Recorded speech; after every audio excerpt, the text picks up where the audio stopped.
안녕하세요. 반갑습니다. 네. 뒤에랑 빈자리가 꽤 있는데, 뒤쪽에 바깥에 계신 분들 들어오시라고 하시죠.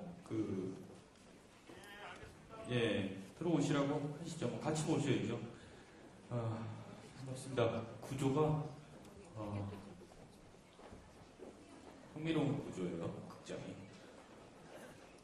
제가 오늘 원래 이게 예약한 공연인데, 예약하지 않은 분들도 들어오십사, 오시면 다 보실 수 있다고 해놨기 때문에,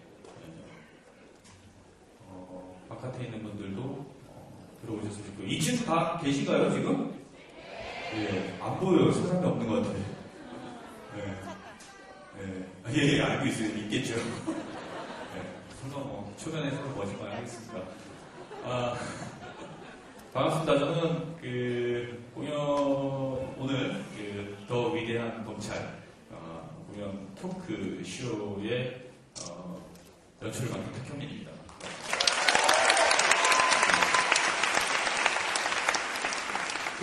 재단 관계자분들은 그냥 이 객석 이쪽에도 앉히시죠? 괜찮으실 것 같은데, 다. 예. 아마 이제 공연장 쪽에서는 안전 문제나 이런 것들 때문에 좀 걱정을 많이 하시는 것 같은데, 이게 뜨겁긴 하지만 락 콘서트처럼 막 들뛰는 공연이 아니라서, 앉아 있는 사람을 밟지만 않으면 큰 문제는 없을 것 같아요. 그러니까 전부 안으로 들어오셔도 상관없을 것 같습니다. 오늘 공연을 시작하기 전에 공연에 대한 짧은 설명과 지금 여러분도 느끼시겠지만 이 냉랭한 분위기를 좀 바꿔줘야 되기 때문에 제가 나왔습니다. 그리고 공연의 내용 자체도 상당히 무거운 내용이라서 가능하면 우리가 이 얘기를 편하게 좀 즐길 수 있도록 더 이상 어떻게 할 수 없을 정도로 가라앉았네요, 이제. 토크 콘서트나 토크쇼는 익숙한 형식은 아니시죠? 네. 한국분이 아니신가 봐요. 좋습니다. 앞쪽에 지금 막 자리 찾아 계시는 분, 이 앞에도 두어 자리가 비어 있으니까요. 앞으로 오셔도 될 것 같은데요. 네? 트위터 보고 왔어요? 예, 안 물어봤는데.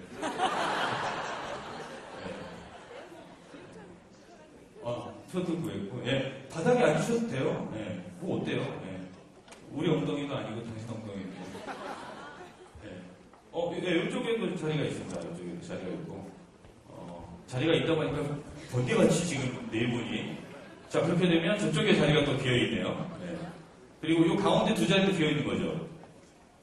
예, 이 가운데 두 자리도 두 분이 가시면 되겠네요. 저 자리는 아름다우신 분들이 앉았으면 했었는데. 요 가운데. 아니요. 지금 그 줄. 아니요. 여기. 저 남자분 옆에. 예. 괜찮습니다. 여러분 두 분 지나가시고 나머지 분들 8분이 잠깐 일어났다 앉으시면 되니까요. 뭐 어때요? 상관없죠. 괜찮습니다. 자, 2층에도 계속 들어오시네요. 객석 정리는 원래 연출가의 몫은 아니죠. 그러나 지금 상황이 제가 이 이야기를 빨리 하지 않으면 공연이 빨리 시작할 수 없을 것 같아서 얘기를 하는 거고요. 여러분들이 공연을 좀 더 즐길 수 있도록 저희가 선물을 좀 준비했습니다. 뭐가 있어야 좀 반응이 있어요. 아시다시피 이 공연은 문재인, 김인혜 이 두 분이 검찰 생각한다라는 책을 출판한 기념으로 만든 공연이고요. 공연이라고 하기에는 형식적으로는 완벽하지 않지만 토크쇼 정도 이해해 주시면 될 것 같습니다. 두 분 자리를 찾기가 좀 어려우시죠? 여기요? 네. 앉으라는 게 아니야. 자리가 없으신 거죠, 지금. 네. 원래 그 자리에 다른 분이 앉아 계신 거죠. 예, 앞에 이쪽으로 보세요. 앞에 앉으셔도 돼요. 여기 이렇게. 바닥에 앉으셔도 돼요. 왜냐면 그 뒤로 누군가 또 계속 앉을 거거든요. 예. 아니면 이쪽에 무대에 앉으실래요?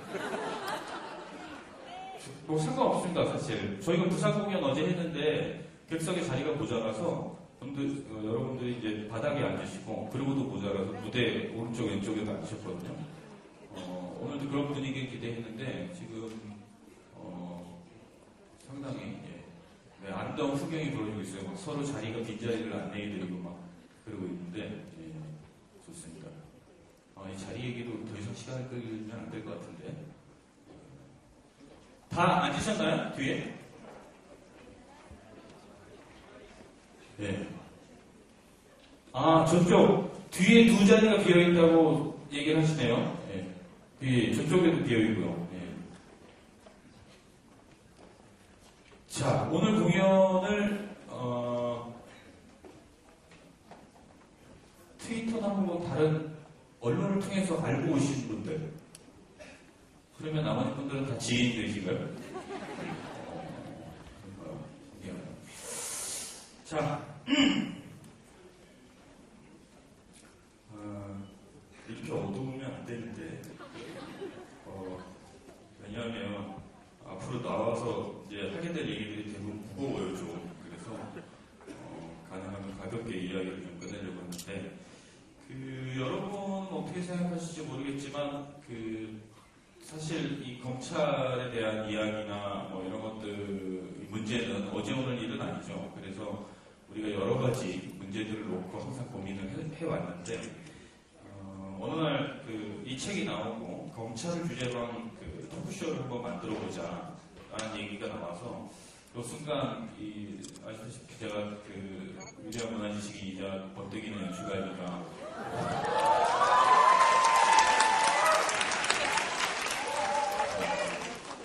자, 책을 드리도록 하겠습니다.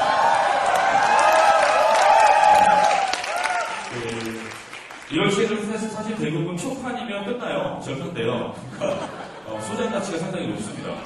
네. 책이 없으신 분? 뭐하고 오셨어요? 이해할 수 없는 일이에요. 출판 기념회를 겸한 토크쇼에 책이 없다는 거 이렇게 자연스럽게 2층에서는 여기도 없다고 막 계속 소리 지르고 있어요. 뒤에 세 분, 친구분이에요? 세 분, 여자 세 분이 나란히 오셨어요. 네.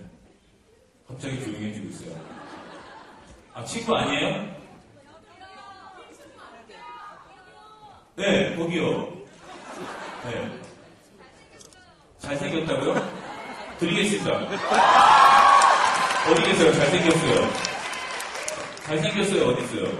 아저씨 아니잖아요. 여자 목소리였다고. 아이고, 어르신, 앉으셨어요. 네. 알겠습니다. 예.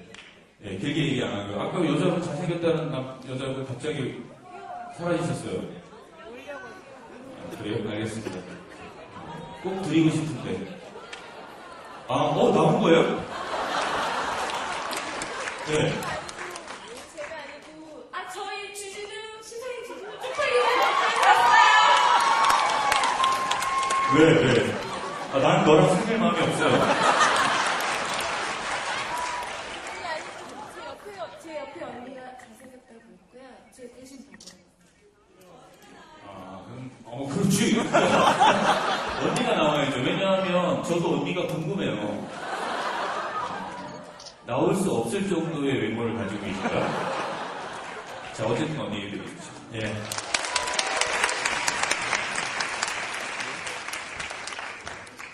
좀 팔리게 살지 말자 되세요? 상당히 산발적이에요. 미건스. 미건 쪽팔리게 살지 말자가 미건스에 통합됐다는 소문이 들리고 있습니다. 절대 아니에요? 네, 알겠습니다. 들었든지 말든지. 오늘 게스트들 몇 명이 화려합니다. 그 중에 아시다시피 오늘은 검찰개혁에 대해서 얘기하는 자리이긴 하지만 차기 대권 후보 셋이 한자리에 모이는 첫 번째 자리이기도 하죠. 한명수, 그리고 문재인, 그리고 정봉주. 정봉주 전 의원은 요즘 미친 것 같아요. 어제도 와서 트위터에도 본인이 썼더라고요.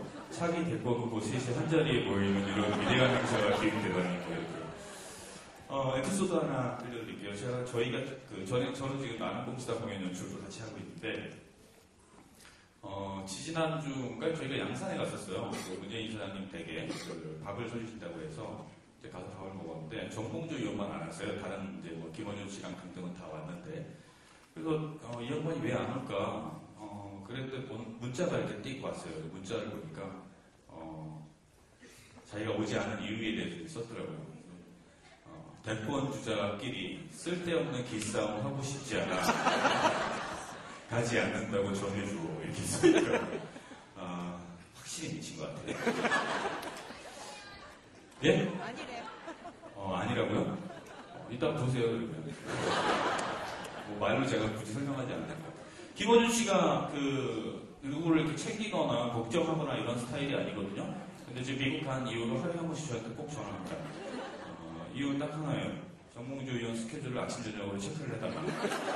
무슨 말을 하는지 가능하면 얘기해주고 더 가능하다면 말을 하지 못하게 좀 해주세요. 역사상 이렇게 많은 대중에게 스스로 망가지면서 사랑을 받는 정치인도 없지만 또한 역사상 입을 좀 막아야겠다고 생각하는 정치인도 없는 것 같아요. 물론 이건 농담 반 그리고 진담 90%입니다. 나는 꼼수다 이후에 이런 토크형 공연들이 많이 생겨나고 또 주제가 딱딱함에도 불구하고 사실 이전에 저희가 진행했던 공연 중에 하나가 문재인의 운명이라는 북 콘서트였거든요. 그것도 이제 운명이라는 이야기 혹시 보신 분? 예, 꽤 되죠. 그런 공연들도 보면 내용 자체가 이렇게 가볍지 않은 얘기임에도 불구하고 보신 분들은 대부분 괜찮으셨죠?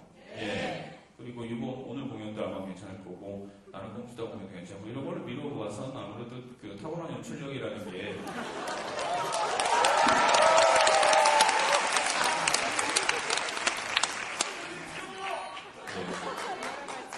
타고나는 것 같아요.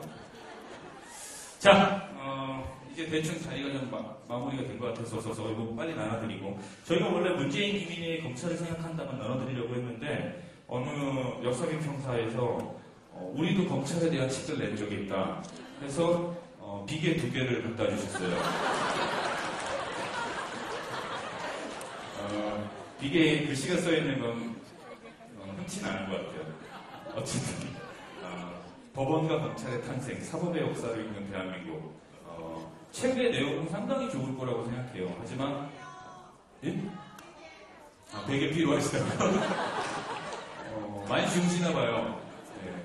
자, 네?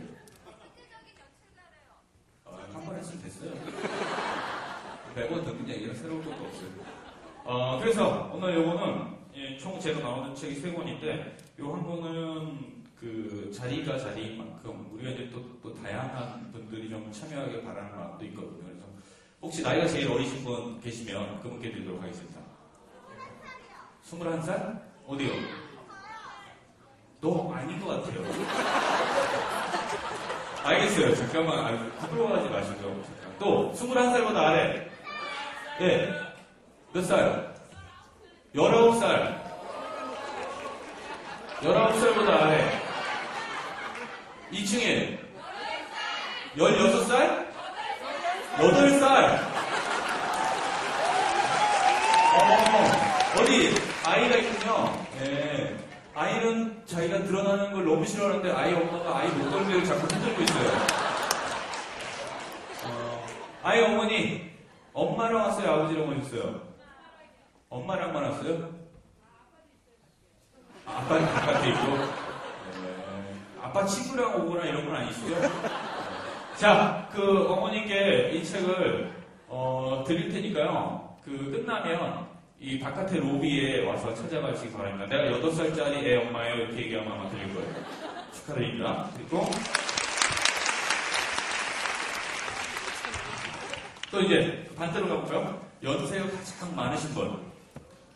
저요? 예. 연세 어떻게 되시세요? 예. 예? 77. 77! 우리 거기 있습니까? 77보다 위? 예? 네가 큰 경찰에 의해서 적과자가 된 사람이. 그냥 안 말씀하셔도 되는 건데. 네. 어쨌든 77, 선생님 나이는 연세 77. 77보다 더 나이가 많다, 연세 많으시다. 아무도 안 계세요. 그럼 인증 드릴까요? 예, 그 카메라 잡고 계신가요? 예. 다행스럽게도 옷 색깔하고 비슷해요. 이런 거 젊은 애들은 깔맞춤이라고 합니다. 축하드립니다. 이따가 끝나고 들어가서 찾아가시면 저희가 드리도록 하겠습니다. 그럼 이제 마지막 하나. 특별한 날이다. 오늘 생일이다, 결혼기념일이다, 뭐 등등 헤어지고 왔다. 뭔가 예, 빨간 옷을 입은 정면에 예. 예? 반차 쓰고 왔어요. 그것도 웃기지만 목소리가 원래 그런 것 같지 않아요? 예? 뭘 만나요? 처음 만나서 왔다고요? 여기서 데이트한다고? 정말이에요, 남자분? 남자분 대답을 안 해요. 너 혼자 좋아하는 것 같아요. 뒷분 앉으세요. 더 이상 귀여운 척 안 하셔도 돼요. 더 이상 귀여운 척 하면 우리가 널 때릴지도 몰라요. 검찰보다 널 먼저 계약하게 될 거야. 네. 남자분은 사귀실 의향이 전혀 없으신 것 같은데. 얘기를 해주세요. 얘기를 해주시면 될게요. 자, 5, 4, 3, 2, 1. 네. 남자분은 사귀실 의향이 전혀 없고요. 여자분은 혼자 좋아하다 마신 거예요. 오늘 너에게 되게 쓸쓸한 날이 될 거예요. 너는 검찰개혁만 가슴에 뚫고 돌아가게 될 거예요. 잊지 못할 날이 되는 거지. 자, 예. 예. 뭐라고요? 출소하신 분? 아까 드렸잖아요. 네. 그 중간에 들어왔으면 앞에 흐름을 잘 보셔야죠. 네. 드렸습니다, 제가. 예. 다른 분이에요? 오늘 출소를 하셨다고요? 12월 3일날 FT 건으로 구속되셨다가, 와. 우리가 걱정들 많이 하셨잖아요, 그쵸? 그래도 뭐 다치신 데는 없으시고요. 아니, 그러니까 뻔한 거 말고요. 다치신 데는 없으시고.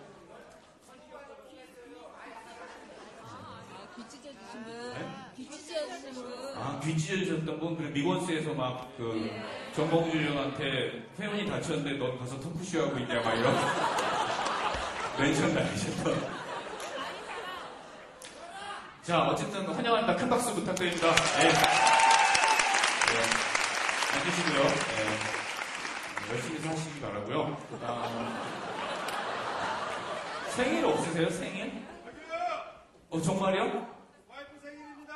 와이프 생일. 와이프는 어디 계세요? 집에 있어요. 의심해 볼 만할 것 같아요. 아까 남편분이 바깥에도 계시다 그랬거든요. 두 분이 만나실지도 모르겠어요. 집에 계세요? 그건 진짜 부부라고요? 네, 그러시든지요. 네. 와이프 말고 본인 생일 없으세요? 본인 생일? 뒤에. 예, 오늘이 생일이세요? 예, 몇 번째 생일이세요? 예, 44번째 생일이군요. 딱 보면 압니다. 예. 누구에게나 매년 돌아오는 날이죠. 맞습니다. 자, 드리겠습니다.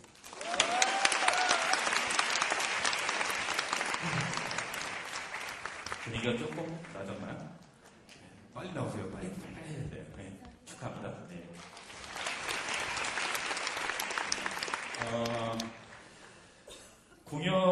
이 토크쇼는 앞에 한 45분에서 50분 정도고요. 중간에 이 콘서트라는 말에 부합할 수 있도록 노래가 또 있습니다.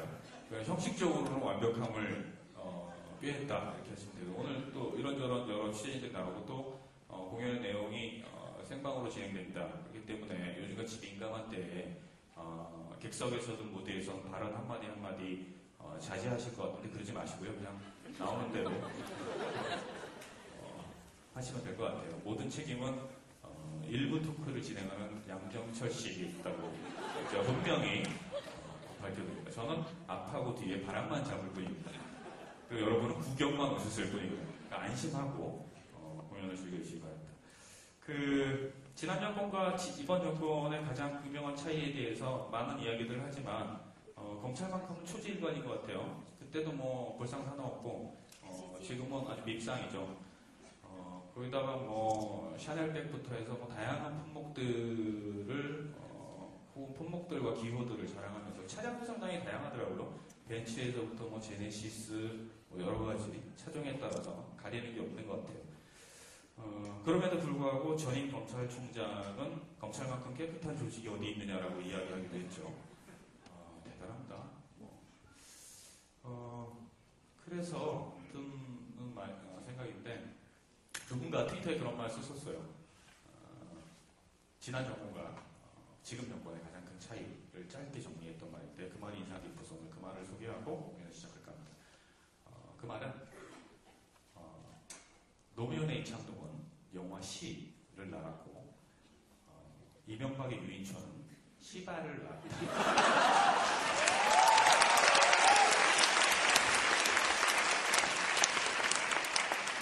우리 검찰의 수준이 어떤지 지금부터 버라이어티한 토크의 세계로 같이 들어가 보시겠습니다. 감사합니다.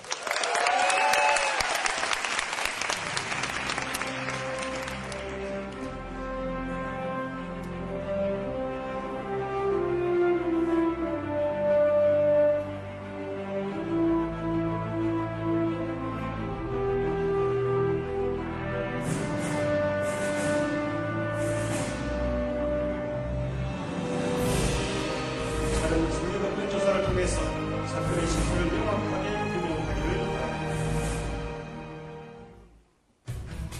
검찰이 정현주 전 KBS 사장을 만 한과 넘게 조사하고 있습니다. 어제 체포한 정 전 사장을 이틀째 조사하고 있습니다. 체포영장을 발부받아 정 사장을 강제 구인하는 방안이 검토되고 있습니다. 경기도 교육청의 김상곤 교육감이 징계 거부 의사를 밝혔습니다. 경찰이 김상곤 경기도교육감을 직무유기 혐의로 구속 기소했습니다. 법원은 구속영장을 기각했지만 경찰은 재수사를 진행하고 있습니다. 검찰은 오늘도 인간 사찰에 개입한 혐의자 20명을 조사할 계획인데 수사대상 적격 기록에 확인하지 않은 채 인간들을 선명을 중사했던 것으로 밝혀졌습니다. 구속 기소에 김상곤 경기도교육감에게 무죄가 선고됐습니다. 에 대해서 법원이 유죄를 선고했습니다.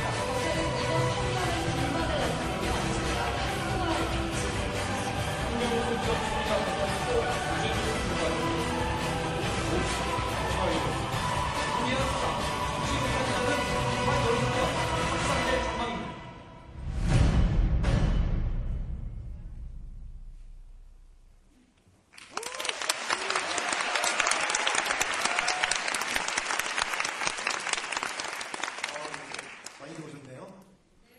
저의 보조 MC 탁현민 교수가 뛰느라고 고생 많이 했고요. 저는 국가원 수급 행사의 기획과 사회만 몰라서 보는 오늘의 메인 MC 양정철 전 청와대 국회비서입니다.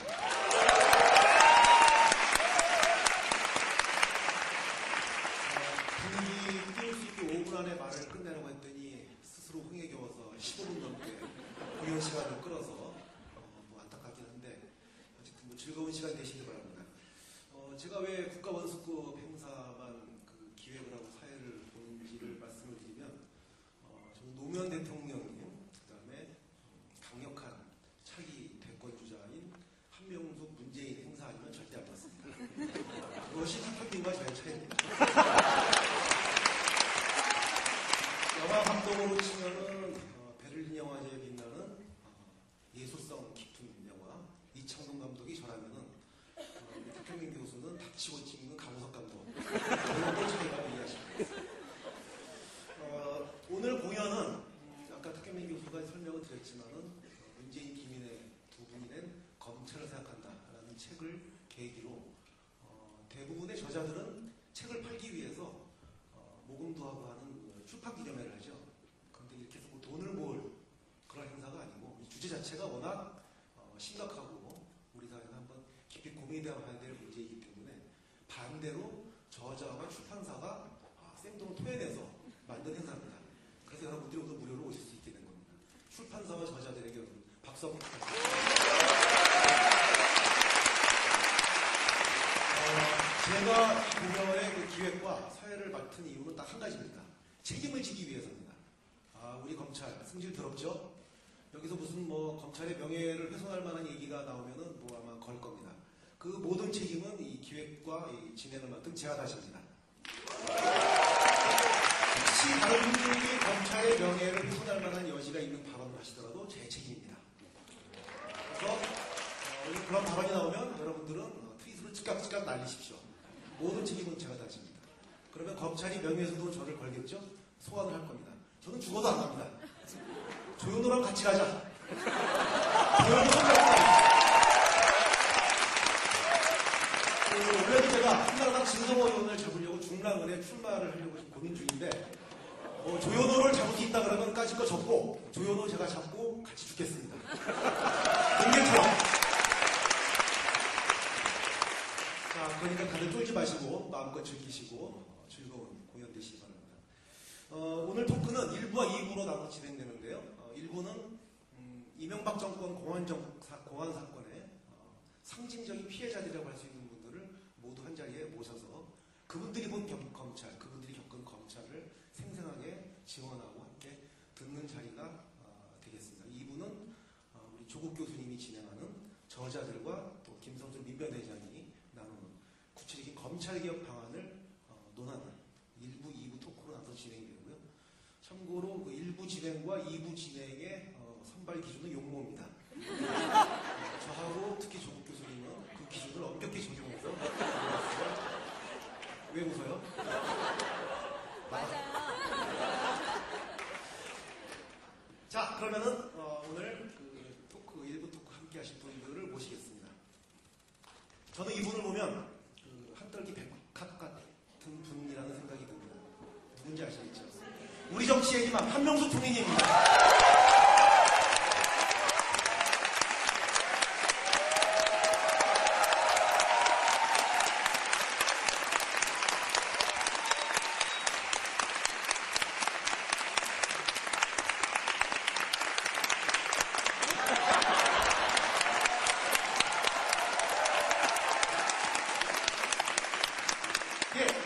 우리 교육의 희망 김상곤 경기도 교육감입니다.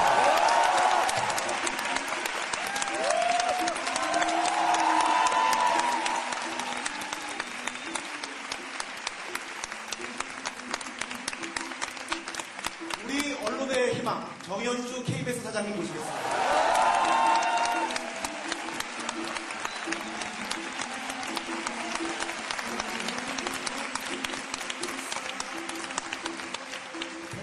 월계동을 지역기반으로 조용히 하세요.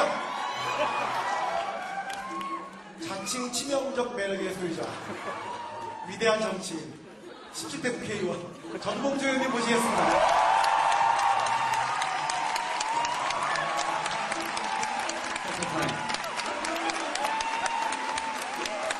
포토타임.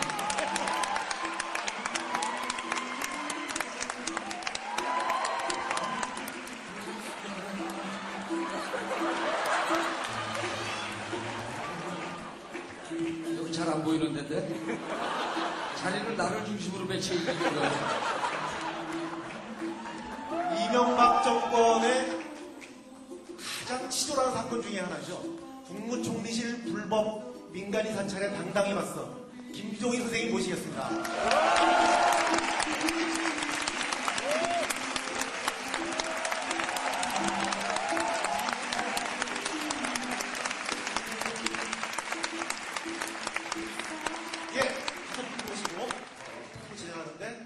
말씀드린 것처럼 진행도 욕먹이 중, 게스트들도 욕먹이 중, 한 분 빼고 나를 중심으로 카메라.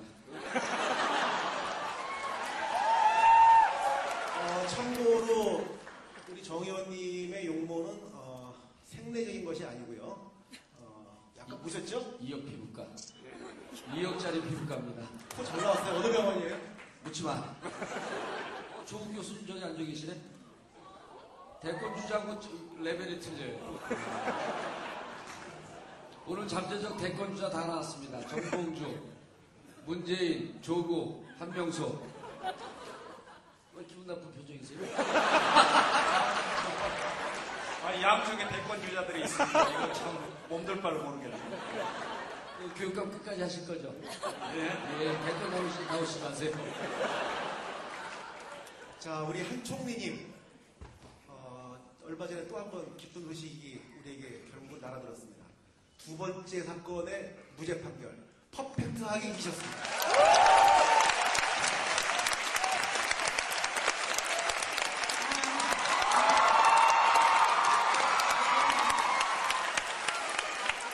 제가 제 별명이 무죄녀가 됐습니다.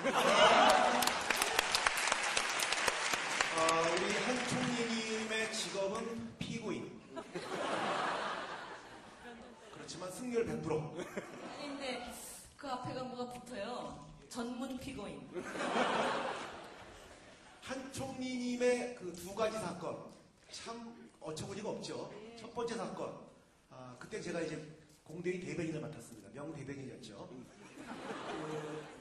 깔때기 마구 들이대고. 깔때기가 내 거야. 들이대지 마. 대한민국에서 가장 깨끗한 정치인, 대한민국 첫 여성 국무총리가 국무총리실 공간에서 뇌물을 받았다.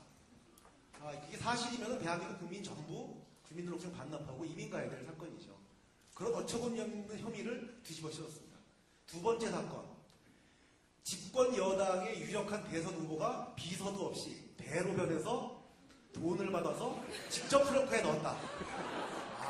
코미디 같은 일인데 저는 정말 장난치는 줄 알았어요. 실제로 기소를 했는데 뭐 여지없이 깨졌죠. 근데 우리가 지금은 이렇게 뭐 한총리님 무죄 받고 즐거운 마음으로 당시를 회고할 수 있지만은 정말 고통스러우셨죠, 총리님? 고통스러웠다고 그렇게 표현할 수가 없을 정도로 가슴이 저며왔어요. 그냥 언제나 이 가슴이 녹아내리는 것 같은 그런 마음이었는데 처음에는 분노가 치솟다가 나중에는 정말 아무도 보고 싶지 않고 내가 왜 이런 일을 당하는가 그런 심정으로 막 가슴이 이렇게 녹아내리는 것 같은 느낌이었는데 세월이 지나니까 이제는 그걸 뛰어넘어서 나를 기소한 검찰들이 불쌍해지더라고요. 그래서 이제는 그 사람들이 얘기하는 거를 들으면서 나라가 걱정된다. 참 저 사람들 가엾구나. 반드시 이거는 고쳐야 된다. 그래서 검찰 개혁의 기수가 됐습니다. 첫 번째 사건이 나서 검찰이 한쪽으로 흘리고 언론이 아무 여과 없이 마녀 사냥을 하듯이 한총리님의 이른바 혐의 내용을 사실처럼 써댔습니다. 그때 한총리님께서 남기신 그 외마디 절규 같은 말씀이 있었죠. 내가 인생을 그렇게 살아오지 않았습니다. 저는 그 말씀 듣고 한총리님이 아무리 힘든 시련이 와도 이겨내시겠구나 확신을 했었습니다. 어찌 보면 참 그게 듣는 사람 입장에서는 절절하고 정말 피맺히게 다가오는 얘기지만은 총리님 살아오신 인생 전체를 걸고 그 말씀을 하신 거고 총리님 살아오신 인생 전체를 걸고 어찌 보면 검찰과 맞서서 여기까지 오신 거죠. 노무현 대통령이 그 일을 당하셨을 때 여러분들 혹시 기억을 더듬어 보십시오. 대통령님 사저에 수십 명의 카메라와 기자들이 온 집안을 뺑 둘러서 뒷산까지 올라가서 카메라를 들이대서 대통령의 그림자만이라도 비치면 찍어댔습니다. 그런 고통을 받으셨죠. 그리고 논두렁에 1억짜리 시계라든지 이런 마녀 사냥 중에서도 정말 있을 수 없는 걸 당하셨는데 저도 계속해서 흘리는 거예요. 계속 흘리는데 그걸 언론들이 정말 맛있게 받아 적는 거예요. 그러면 제가 흠집이 나고 오른팔이 잘리고 가슴이 찢기고 그래서 그런 것을 경험한 어떤 분이 저에게 절대로 인터넷 보지 말고 절대로 방송 듣지 말고 견디십시오. 그걸 보면 견딜 수 없습니다. 이렇게 얘기해 줬습니다. 그래서 저는 정말 신문도 안 보고 방송도 안 듣고 인터넷도 보지 않았던 시기가 꽤 깁니다. 그걸 보면은 정말 너무 터무니없어서 견딜 수가 없어요. 그리고 그걸 보는 많은 사람들은 이렇게까지 구체적인데 이 중에 몇 가지는 사실일 거야. 이렇게 생각하게 만드는 겁니다. 저들이 하는 것의 주 목적이 그겁니다. 그래서 사람들이 의혹의 시선으로 저를 바라보고 저에게 아니 땐 굴뚝에 연기 날까? 뭔가는 좀 있을 거야. 이런 식으로 저를 쳐다보기 시작했는데 그것이 너무 괴로웠습니다. 그리고 제가 이렇게 견딜 수 있었던 것은 그럼에도 불구하고 너무나 많은 국민들이 노무현 대통령 우리가 못 지켜서 저렇게 돌아가셨는데 한명숙은 지키자. 한명숙 지키자 카페가 만들어져서 제가 이름도 모르고 얼굴도 모르고 아무도 모르는 사람들이 한명숙 지키자를 만들어서 저를 꾸준하게 지켜줬습니다. 때로는 산에 가라고 운동화도 사주고 열심히 그들과 함께 둘레길도 걷고요. 그리고 믿음을 보내줬습니다. 한명숙은 아니다. 진실하다. 그가 말하는 그렇게 살아오지 않았다는 말은 진짜다. 이렇게 믿어줘서 저는 그 믿음을 걸음으로 해서 버틸 수 있었습니다. 그래서 여러분 앞에 이렇게 서 있습니다.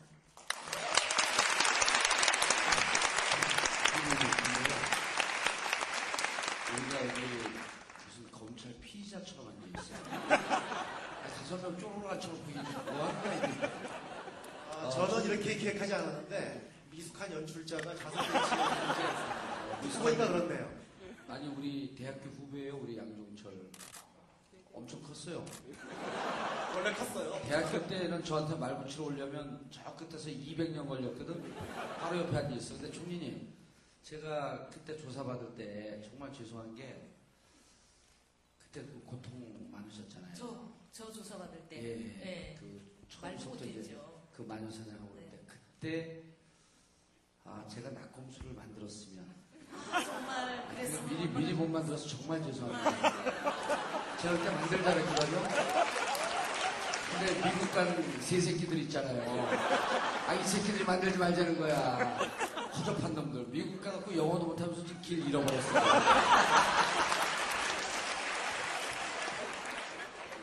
정말 그때 낙검수 있었으면 저는 두 날개를 달고 펄펄 날았을 텐데 지금이라도 있으니까 얼마나 다행이에요. 그죠? 제가 정봉주, 봉주 형이 대학 선배이긴 하지만은 오늘 제가 말을 많이 끊을 겁니다. 들이대는 것이. 이유는 하나입니다. 오늘 나머지 네 분은 다 무죄 받으신 분이에요. 봉봉주 의원을 모신 이유는 어진 씨하고 3명 나가 있는데 혼자 외롭잖아요. 여기 와서 같이 위로를 하라고. 그러니까 나는 왜 나오라 그러지? 난 검찰 존경해. 위대한 검찰하냐? 왜 나 나오라 그랬어? 정봉주 의원이 우리 검찰에 맞서서 어떻게 활약했는지는 제가 잠시 후에 들려드리고 하고요. 제가요, 한 가지만 더 말씀드리면, 제가 이렇게 큰 고통을 당했을 때, 정말 많은 사람들이 저를 응원해주고, 저를 지탱해줬는데, 같은 방에서 이런 어려움을 당한 우리 깔때기. 이 깔때기를 손 한 번 잡아주지 못하고, 힘내라고 해주지 못했어요. 그것이 너무 후회되고 그것이 참 후회되고 정말 지금 잡아주시죠.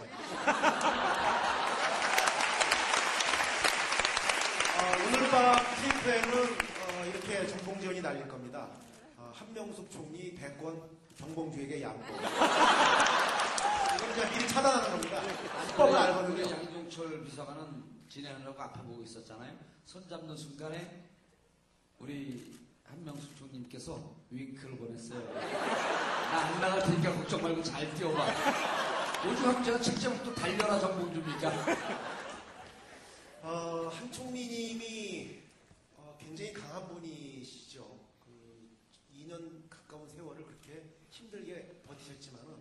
주변에 있는 사람들에게 약한 모습을 한 번도 보이신 적이 없습니다. 굉장히 강하신 분인데요. 두 번째 사건 무죄 판결을 받고 이제 봉화마을로 이제 대통령이 묘역을 찾아뵙고 권양숙 여사님을 만나자마자 두 분이 껴안고 주변에서 참 말릴 수도 없을 만큼 오열을 하셨습니다. 저도 그 사진 보면서 눈물이 핑 돌았는데 뭐 그때뿐만 아니라 사실 사건 내내 겪으면서 노무현 대통령 생각 많이 하셨죠. 대통령님이 왜 가셨는지 저만큼 절절히 가슴속 깊이 이해한 사람 없을 정도로 늘 생각했습니다. 그런데 무죄 받고 김대중 대통령님께 현충원에도 갔었고요. 그 다음에 노무현 대통령 찾아갔는데 찾아가기 전까지는 차에서 내릴 때까지는 제가 그냥 담담하게 제가 이렇게 살아서 돌아왔습니다 라고 보고 드리러 갔어요. 그런데 그 박석을 밟기 시작하면서 밟고 가기 시작하면서부터 주체할 수가 없더라고요. 그거는 제가 뭐 조절이 안 되는 그때 심정이었는데 저는 이렇게 참고 여기까지 왔는데 대통령님은 왜 어디 계십니까? 거기 왜 그러고 계십니까? 생각하니까 정말 너무 가슴이 아팠어요. 그리고 특히 지켜드리지 못한 것에 대해서 너무 죄의식이 느껴지고 죄송했습니다. 그래서 저는 그날 하루 종일 울었습니다. 총님도 눈물이 그러고 계셨어요.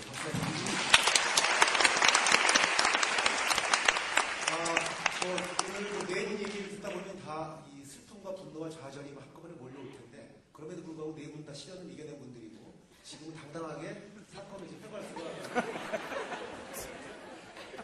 있죠. 연출이 장난치는구나 이거. 저는 그런데 이 한총리님 그 두 번씩 기소한 검찰의 위대함을 발견합니다. 오늘 제목이 위대한 검찰입니다. 혹시요 그 검찰이 총리님을 띄우기 위해서 그런 짓을 한 건 아닐까요? 뒤져도 기가 나오지 않는 정치인이 대한민국에도 있다.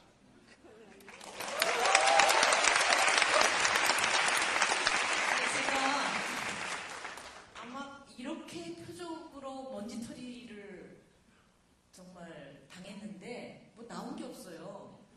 아마 제가 아무것도 없이 산다는 검찰만큼 잘하는 사람들이 없을 겁니다. 그랬는데 그건 상상을 못했는데 끝나고 나니까 제가 떴더라고요. 그 다음날부터 막 뜨더라고요. 그래서 검찰이 고맙습니다. 그래서 만약에 이 사건이 없었으면은 지난번 그 5살짜리 애들에 대신 아마 서울시장이 돼 있으실지 모르지만 저는 꼭 그게 잘된 일일까? 오히려 그 사건 겪고 이렇게 돼서 지금 어찌 보면 우리가 차기 정부, 그 다음에 야권 통합과 범야권의 전체를 이끌 수 있는 그 가장 강력한 유일한 리더로 지금 떠오르고 계신데 그것이 검찰이 한국 정치에 먼 앞날을 내다본 신보 원료가 아닐까 싶거든요. 위대한 검찰이에요. 우리 한 분 한 분 좋은 말씀 끝날 때마다 제가 여러분들께 위대한 하면 여러분들은 손가락을 잘 선택해 주세요. 가운데 손가락 쓰시는 분은 제가 책임 집니다. 우리 한 총리님의 기소를 보면서 무대에서는 써도 되는 거예요? 알아서 하세요. 위대한! 네, 좋습니다. 우리 저 김상국 교육감님. 아니, 총리님 넘어가시기 전에 너무 써드리잖아요. 책 광고 하셔야지. 책 광고 카메라 클로즈업 책. 예. 지금 미리 하세요. 이따가 또 하고. 그럼. 이거 제가 대신해 드릴게요. 아니, 나중에 하고 여기 또 하고. 대신에. 카메라가 바뀐 것 같아요. 아니, 드릴 때 계속 그래야 되는데. 아니, 낙곰수에 깔때기가 해주는 것이 훨씬 잘 팔릴 것 같아요. 보세요. 이게 피고인 한명숙과 대한민국 검찰이라는 제목으로 엊그제 출간이 됐는데 저와 늘 같이 붙어서 저의 재판을 함께 했던 저의 측근 국무총리 시절에 정무수석을 했던 황창하 수석이 이 책을 펴냈습니다. 예, 저자입니다. 그래서 여기 보면 요거 읽어주세요. 여기 보면 작은 글씨로 책의 저자인 세종 일부는 한명숙 전 총리의 소송 비용에 사용될 예정입니다. 아니, 한창아, 이게 일부가 얼마야? 1%에? 요 책이요, 총리님께서 직접 쓰신 책은 아니고요. 황창하라는 분이 이제 총리님 오래 같이 다닌 그 보좌역을 맡은 분인데, 이분이 꼼수를 좀 쓴 겁니다. 이분이 집이 상계동인데요. 오늘도 상계동 지역 기반으로 국회의원 출마하고 싶어요. 그래서 이것을 양수겸장이라는 거야. 한명숙 총리를 띄우면서 어부지리로 자기는 국회의원 출마하려고 이러면서 일명 숟가락 깔때기라고 하는 겁니다. 숟가락 집어넣고 위치하는 거야. 그런데 제가 여기서 황창아 국회의원 출마할 테니 도와주십시오. 그러면 황창아 한 방에 훅 가는 겁니다. 선거법 위반이야. 어디 가서 바로 보내? 이거 황창아 이것도 기억을 좀 해주시고요. 책을 좀 많이 팔아주세요. 저는 너무 많이 팔려고 달려라 전공 좀 귀찮아 죽겠어. 근데 이걸 좀 사줘. 이 책은 제가 몸으로 쓰고 황창아 수석이 글로 썼습니다. 이 책이 정말 훌륭한 책인데요. 글의 마지막 글을, 이 책의 마지막 글을 제가 장식합니다. 제가 한 총리가 나눈 인터뷰, 주옥 같은 얘기들이 많이 담겨 있어요. 주옥 같은 얘기. 주옥 같은 얘기. 나가시면은, 아직 팔고 있을 테니까 끝나고 한 번씩 더 사시고요. 우리 김상곤 교육감님 나오셨는데요. 네, 뜨거운 박수 교육감님 여기 오신다고 또 난리가 났어요.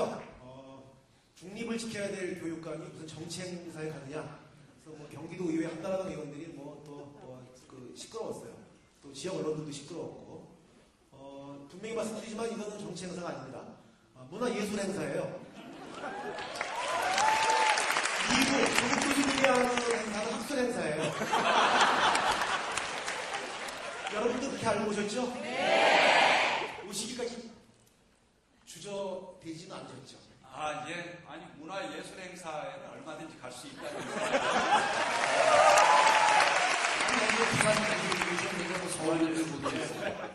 어제 부산 가서도 후보님 덕분에 여러 가지로 외로워서라는 것은 18대 대통령 온 겁니다.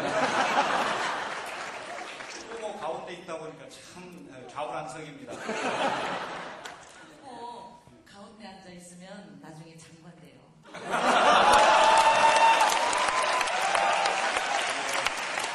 우리 경기도 교육가족들이 서운해할 겁니다. 그건 없었던 이야기를 좀 해주세요. 저는 어제 부산에서 말씀드렸는데 오늘은 이런 말씀 드리고 싶어요. 다른 사람이 스토킹 당하는 경우에 힘들고 어렵겠지만은 저로서는 참 부러워하기도 했었는데 제가 교육감에 당선되니까 스토커가 하나 생겼어요. 그게 바로 여러분이 위대하다고 하는 게 검찰입니다.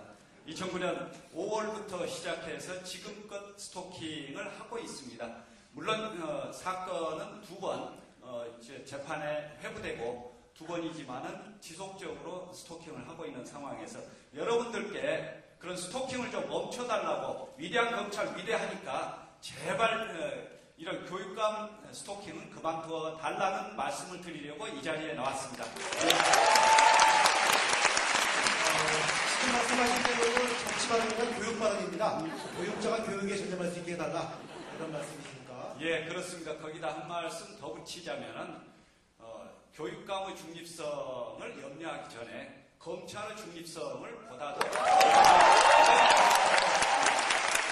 당연히 교육은 정치력이 중립입니다. 그리고 그것을 지키기 위해서 제가 교육감에 나왔고 지금껏 버티면서 하고 있습니다. 아무리 직무유기로 걸고 아무리 아이들한테 장학금 줬다고 선거법으로 걸어도 그건 아니다라고 버티고 있는 것은 바로 검찰이 중립을 지키고 검찰이 개혁되길 바라는 그 마음 하나뿐입니다.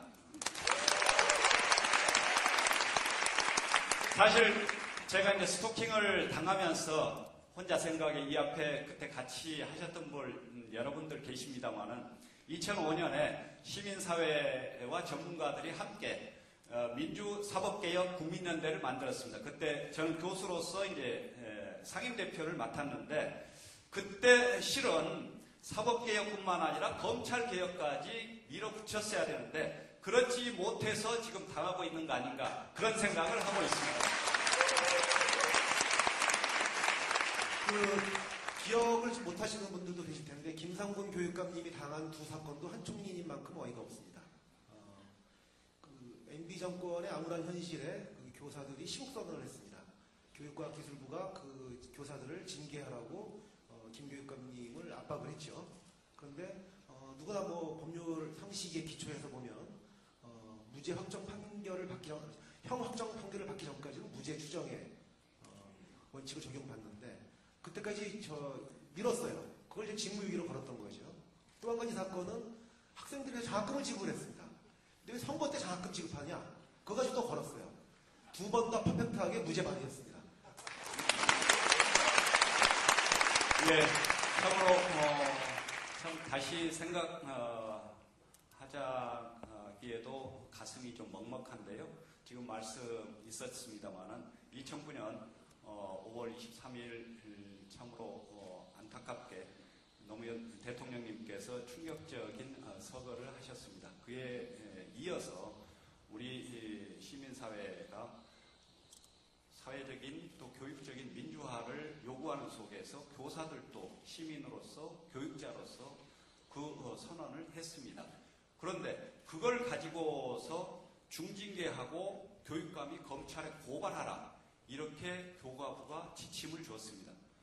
그동안의 군사정권 시절에서도 지식인들이 또 교사들이 그런 사회적인 문제, 교육적인 문제에 대해서 선언을 한 경우에 그것에 대해서 그렇게 형사 고발을 한다든가 이런 경우가 없습니다. 여러분 기억하시는 게 있습니까? 정당 정치와 직접 선거와 관련해서 할 경우 외에는 그러지는 않았습니다. 그런데 바로 그때 고발과 중징계를 지침으로 지시를 했습니다. 그건 도저히 지킬 수가 없었던 거죠. 여러분이면 그걸 따랐을 겁니까? 여러분 따를 수 없으시죠? 네. 예. 저도 마찬가지로 여러분들과 함께하는 마음으로 여러분들 믿고 이것은 표현의 자유와 관련되는 사안일 뿐더러 다툼의 소지가 있기 때문에 사법부의 최종 판결 때까지 이것은 유보하겠다. 이렇게 판단한 게 바로 직무유기라고 해서 검찰이 그걸 받아서 기소한 사건입니다. 이건 참 어처구니 없고 참으로 그 상황 속에서 헌법적인 가치를 지키는 게 교육감이 할 일이라는데 그것에 대해서 기소하고 계속 항소, 상고까지 하게 된 과정은 이건 있어서는 안 될 일이라고 생각합니다. 여러분도 그렇게 생각하시죠? 예. 다른 시각으로 보면요. 이 위대한 검찰이 꼭 그렇게 했을까 그런 생각으로 한 총리님 때처럼 뭔가 신모 원료가 있지 않을까. 교육자가 교육자에게 법이 허용한 관용을 베풀면 죽어도 안 된다. 교육자가 학생들에게 장학금을 막 그렇게 해프게 쓰면 안 된다. 교육은 정글이다. 무작위해야 된다. 그래야 한국 교육이 새로운 패러다임을 맞고 새 시대에 맞는 교육이 펼쳐질 수 있다. 뭐 이런 전형을 보여준 건 아닐까요, 교육감님? 사회자가 차기 교과부 장관감이시죠. 미대야! 교육감님인데 그 기소생이 몇 월이었어요? 몇 년도? 첫 번째 사건은 2010년 3월이고요. 2010년 3월. 예. 그리고 두 번째 사건. 교육감 재선 도전이 2010년 6월 2일 선거입니다. 그러니까 검찰이요. 예. 인지도가 좀 떨어지니까 인지도를 올려줘서 잘해서 도와줬네. 검찰에 고마움을 드려요. 그렇죠. 검찰에 기소하는데 계속 저는 그 전에 김상국 교육감 잘 몰랐어요. 아니 계속 언론에 나오시더라고. 17대 때 만난 것은 저 아니었어요. 예, 그렇죠. 자, 정현주 KBS 장님 나오셨습니다. 제가 왜 정현주 전 부장이라고 표현을 안 하냐면 이분 현직이세요. 진짜입니다. 법원이 이렇게 판결했어요. 지금 불법 세력이 KBS를 찬탈해서 임시로 운영을 하고 있는 동안 3년째 안심해 갖고 계신데요. 곧 돌아가세요.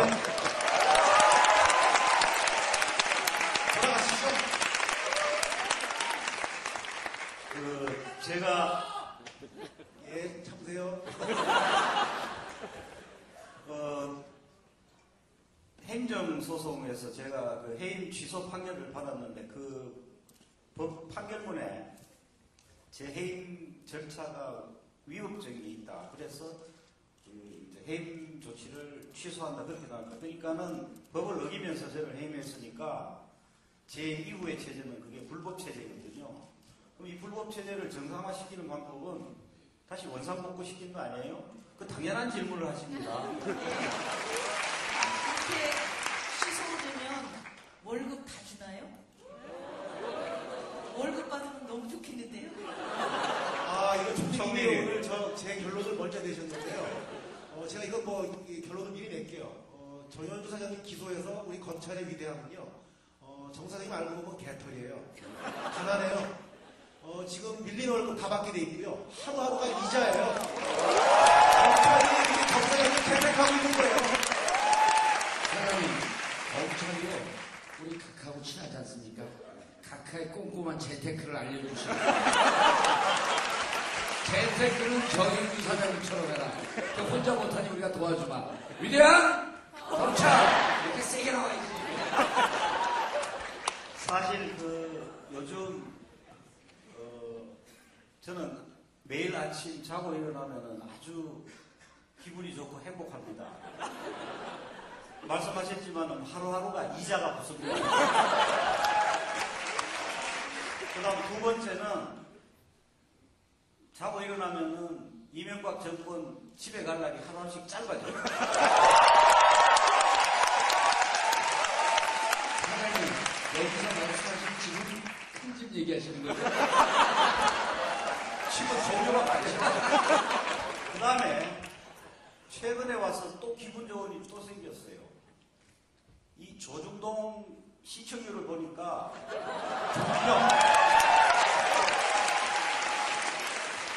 제가 2년 전부터 조중동 조편 방송 생기면은 그거는 조폭 언론에 무덤이 될 거라고 예견을 해왔거든요.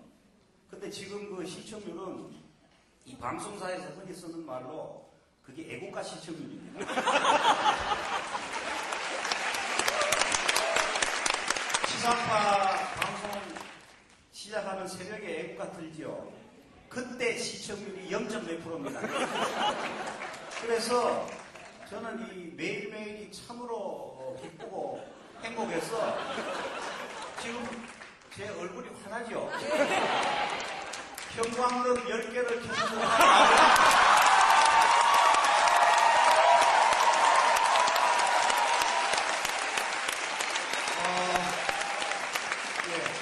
어저께 공연이 끝나고 부산에서 정봉주 선배가 정현주 사장 손을 꼭 붙잡고 구석으로 가서 귓속말을 나누는 걸 제가 들었어요.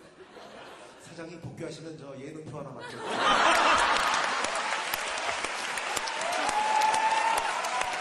근데 이 사건이 저는 참 어처구니가 없는 게요.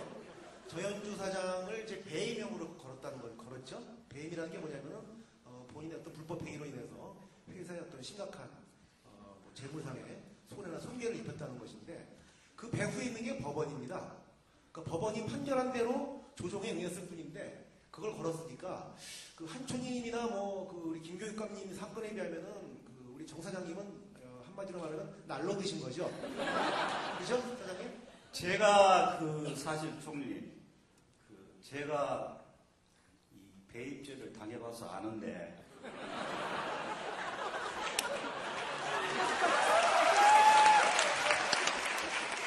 내가 해봐서 알아요. 배입죄라는 게 사적, 공적 업무를 위임받은 사람이 자기 자신의 이익을 혹은 제3자를 위해서 이익을 취해가지고 그 업무를 위임한 사람의 그 임무를, 의무를 위반하는 것이거든요. 근데 제 같은 경우에는 검찰이 뭐라고 주장을 했냐면은 그 이익이 국세청하고 재판을 끝까지 악착같이 해가지고 한 2천 몇백억을 받아올 수 있었는데 그거를 한 500 몇십억 받고 그만뒀으니 KBS에 1,800억의 손해를 끼쳤고 그 이익은 국가에 돌아간다 이렇게 되어 있습니다. 그러니까 제가 검찰 주장인데 제가 지은 죄는 국가에 1,800억의 이익을 준 겁니다. 위대한 검찰! 근데 내가 해봐서 아는데요. 내곡동 저 집은요 10억, 구체적인 액수가 10억 가까이 되는데 그거는 개인의 이익을 위해서 취해진 겁니다. 그래서 그저께 민노당에서 배임죄로 고발했지 않습니까? 또는 딴 게 죄가 또 더 있는데 그래서 제가 배임죄를 당해봐서 아는데 간단치 않습니다.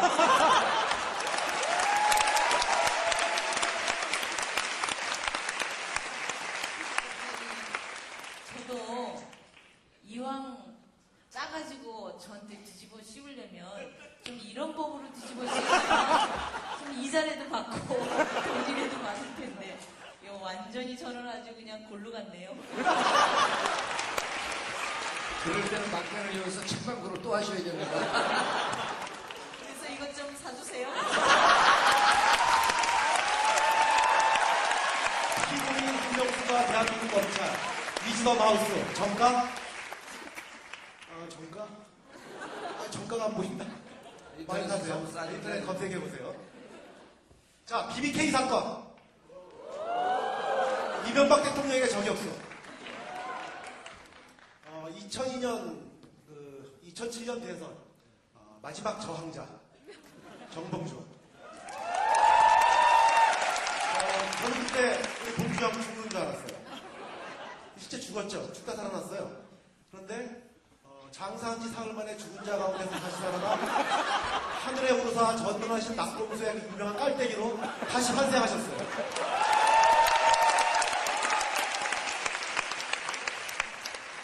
오늘 자칭 타칭 대선 주자 세 분 한 자리에 모셨는데요. 타칭 우리 한 총리님과 문희 사장님, 자칭 정깔대기. 이거 세 분 모으는 거 쉽지 않습니다. 탁현민 교수는 이렇게 못 모으고요. 국가원수급 행사만 하면 저희가 가능합니다. 졸지에 같은 반열에 올랐어요. 고맙죠? 양산 콘서트 앞두고요. 이 사장님 그 양산 콘서트 앞두고 했었죠? 그 점심시간에 이제 우리 꼼수 팀들을 다 이사님께서 초청을 했어요. 저는 안 갔습니다. 아까 그 얘기했거든요, 학교수가. 제 그랬어요? 방송에. 그래요? 네. 그거 라이브로 저한테 다시 들어야죠. 방송으로 듣는 욕과 진짜 콘서트에서 듣는 욕은 완전히 틀려요. 저는 쓸데없이 우리 문 이사장님과 사석에서 기싸움하고 싶지 않습니다. 1부, 2부 편성한 탁 교수의 탁월한 이 선택에 제가 경화를 표합니다. 당대 최고의 전사로 알려진 정봉주 의원. 그것이 알고 싶다. 최근에 새로운 증언이 나왔습니다. 다른 내부는 조금도 굴하지 않고 검찰에 맞서서 신념과 원칙과 소신을 지키고 끝내 승리하셨습니다. 정봉주 의원 일부 증언에 따르면 재판정에서 제가 잘못했습니다. 봐주세요. 눈물을 흘렸다는 증언이 있습니다. 사실입니까? 아니, 나는 이제 그냥 하려고 했는데 변호사가 생기기도 뺀질뺀질하게 생겨갖고 뻣뻣하게 서 있으면 이 판결에 영향을 준다. 그러니까 좀 이건희도 우는데 당신 무슨 용감 투표라고 아느냐. 그래서 눈물을 좀 보여라. 그런데 이제 봐달라고 그 눈물이 찔끔 나온 건 아니고요. 제가 최후 진술을 하는데 너무 감동적이에요. 그 내용이 달려라 정봉주에 다 나와 있습니다. 다른 분들의 책은 정치면 정치, 저는 정치와 인생을 같이 다룬 21세기 다시 태어난 자문서. 시간이 없어서요. 우리 정봉주 의원의 그 기소, 검찰의 그 위대함은 딱 한 가지입니다. 일찍이 검찰이 정봉주 의원의 예능적 끼를 알아보고 낙곰수의 스타로 키우기 위해서 낙곰수에만 전념하도록 정치활동 발을 묶은 것. 위대함! 오늘 객석에 특별한 분 한 분을 저희가 모셨습니다. 나 왜 나오라고 그랬어? 이명박 정권이 언론을 장악하기 위해서 온갖 짓을 다 했는데 마지막까지 장렬하게 버틴 분들이 있죠. 괜찮아요? 국회의원 출마하기 전에 사고를 하겠다. 야.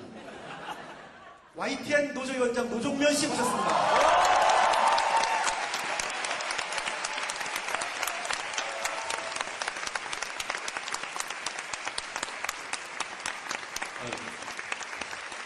안녕하십니까, 노종현입니다.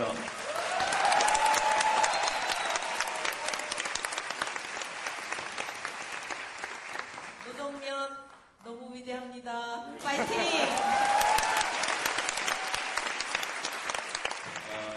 저희 화면에 나온 거 보니까 제가 아직 안 죽은 것 같아요. 정봉주 의원 긴장하십시오. 뭐야, 국회의원급이 어디에다 명함을 드리냐. 제가 사실 그 출연하는 것으로 이렇게 보도가 나갔는데 제가 차마 저 위에 못 올라가고 이렇게 객석에 앉아 있습니다. 다른 이유는 아니고요. 제가 올라가면 저 때문에 다른 분들이 다 죽을 듯하여서 제가 마이크 잡은 김에 짧게 저도 그 검찰에 의해서 위대해진 입장에서 한 말씀 드리자면 검찰의 아주 높으신 분께서 저를 향해 이런 얘기를 했습니다. 저희 YTN 해고자들을 향해서 저 사람들은 칼로 사람을 죽이는 것이 아니라 펜으로 사람을 죽인다. 참 나쁜 사람들이다. 그리고 제가 체포당하고 구속당했습니다. 처음에는 그 얘기가 참 기분이 나빴는데 생각을 해보니까 반성을 하게 됐어요. 펜으로 누굴 죽여야 되는데, 나쁜 사람들을 잡아 넣어야 되는데 과연 그 일을 제대로 하고 있나? 여러분들 언론인들 그 일 제대로 하고 있다고 보십니까? 그래서 제가 요즘에 용가리 돌파 뉴스를 합니다.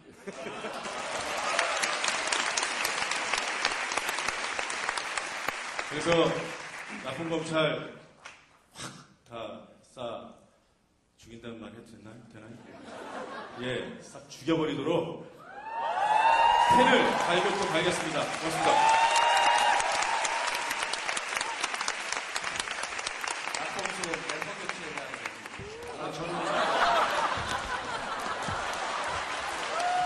그거 왜 거길 뛰어내려가? 예, 노종면 의원님 모셔봤고요. 맨 왼쪽에 앉아 계신 분, 용모가 준수하고 반듯하게 생기신 분. 여러분들 기억을 하실 겁니다. MB 정권이 어느 정도까지 타락할 수 있는지를 국가 국권력이 한 시민들을 향해서 얼마만큼 추악해질 수 있는지를 보여준 사건이죠. 국무총리실 불법 민간인 사찰의 피해자, 거기에 당당히 끝까지 맞서실 김종인 선생님.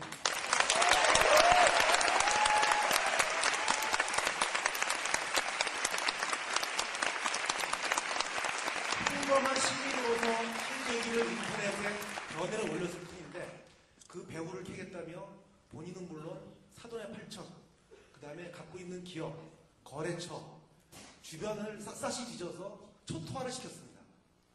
말도 못할 고통을 겪으셨죠? 네, 그렇습니다.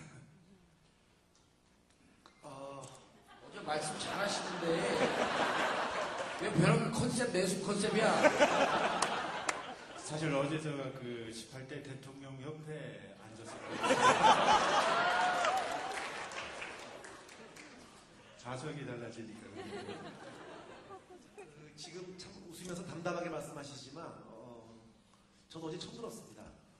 검찰의 그 잔악한 수사가 얼마나 견디기 힘들었는지 병원을 돌며 수면제를 모아서 정말 끔찍한 생각까지 하셨답니다. 검찰의 행태가 너무너무 힘들고 굴욕적이고 견디기가 힘들어가지고요. 당당히 이겨내신 김종인 의원입니다.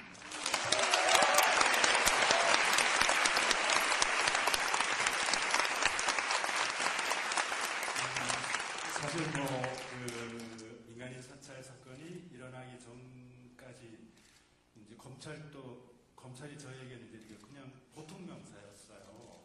그런데 이제 고유명사로 검찰이 이렇게 다가왔을 때, 그러니까 오늘 제가 여러분께 좀 이렇게 말씀드리고 싶은 것은 우리가 시민이 유임한 권력을 우리가 제대로 감시하지 못할 때 그 권력들이 어떻게 그 우리 삶을 파괴하는지 제가 겪은 것을 그냥 간단히 좀 말씀을 드려보겠습니다.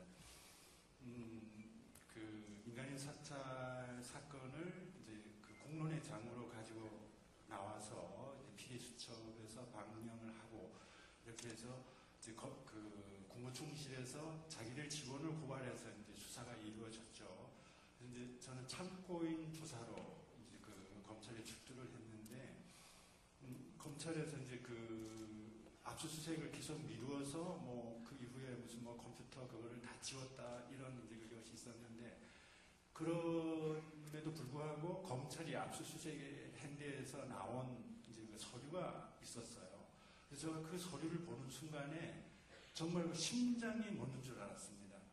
그게 그 서류는 어떤 건가 하면 제가 30년을 넘게 일했던 직장의 후배들을 5명을 이렇게 그 명단이 있는데 그 사람들이 지금 뭐를 하고 있고 이 사람이 지금 뭐 부행장이 되려고 한다, 본부장이 되려고 한다. 이래서 그거를 시켜주면은 김종익에 대한 비리를 다 이렇게 그 얘들에게서부터 이렇게 캐낼 수가 있다. 그래서 뭐 어떻게 접촉하고 무슨 이런 그것이 그 문서에 다 나와 있어요. 그래서 그거를 이렇게 보는 순간에 정말 심장이 멎는 줄 알았습니다. 근데 이제 더 제가 그 놀랬던 것은 그래서 이제 그 담당 검사가 그 5명을 다 불러다가 조사를 했어요. 이제 그 국무총리실에 어느 정도 협조를 했는가 이렇게 했는데 보통 이제 우리들 같으면 한 번쯤 그 내용을 제가 다 알고 있기 때문에 형 저는 그렇지 않았습니다라고 이렇게 전화를 할 텐데 그 중에서 전화를 저에게 한 사람은 딱 한 사람밖에 없어요. 나머지 4명은 그럼 뭡니까? 다 협조를 했다는 거죠. 근데 그 4명들이 제가 너무나 직장에 있을 때 아끼고 이렇게 부장으로 있을 때 발탁을 해서 같이 일을 하고 이렇게 했던 사람들이었습니다. 그런데 그게 이 권력이 그렇게 개인에게 다가갔을 때 얼마나 고통스러운가 하면 저에게 전화했던 그 한 사람은 늦은 밤에 술만 먹으면 저희는 전화를 합니다. 전화를 해서 만약에 그게 사실로 밝혀지면 아들과 함께 저 앞에 와서 자결을 하겠다는 거예요. 그러니까 저는 또 그게 굉장히 스트레스를 받았습니다. 이렇게 우리가 제대로 권력을 감시하지 못할 때 이런 일이 벌어집니다. 그리고 이제 검찰에서 이제 그 민간인 사찰 사건은 여러분들이 아주 여러 같은 그런 관심에 의해서 정말 국민적 관심사항이 되지 않습니까? 그래서 어쩔 수 없이 이제 수사를 하게 됐는데 거기에서 이제 저를 공금을 횡령했다 이렇게 걸려서 이제 검찰에서 고발을 이제 기소를 했습니다. 근데 이제 그 기소하는 과정에서 조사를 하는데 어느 정도로 이렇게 괴롭히는가 하면은 그 직장에 있던 그 당시가 이제 제가 있었던 직장에서 구조조정을 대규모 구조조정을 앞두고 있었습니다. 그 당시 이제 3,000명을 구조조정을 했었는데요. 그 구조조정을 앞둔 그 시점에서 검찰에서 그 후배들을 이렇게 김종익과 관련돼서 민간인 사찰과 관련돼서 소환을 하게 되니까 이 소환을 받은 사람들은 다 그냥 자지러지는 거예요. 자기가 이제 구조조정의 대상이 되고 갔다 와서 저희한테 형 나 승진하려고 했는데 다 물 건너갔다라든가 이런 얘기를 저에게 하고 더 기가 막혔던 것은 이제 저 3년 치에 법인카드를 다 조사를 했어요. 그래서 그 기준이 뭔가 하면 10시 이후에 사용한 것, 휴일날 사용한 것, 그 다음에 뭐 택배 업소에 가서 사용한 것. 그런데 그게 하나도 안 나왔습니다. 근데 거기는 아주 그걸 조사하면 당연히 나올 걸로 생각한 모양입니다. 거기에다 더해서 제가 회사 운영과 관련해서 이렇게 경조사에 이렇게 경조금을 보냈는데 그 사람들 50몇 명을 김종익이 그래서 경조금 5만 원 받았어? 10만 원 받았어? 이걸 일일이 다 조사하는 거예요. 그러니까 제가 어떤 생각이 들었는가 하면 이거는 내가 이 고리를 끊어줘야 되겠구나. 그러지 않고는 너무나 많은 사람들의 삶이 파괴가 되겠구나. 이런 생각을 이제 갖게 됐습니다. 그래서 이제 그 다음 검찰 출두일이 목요일인데요.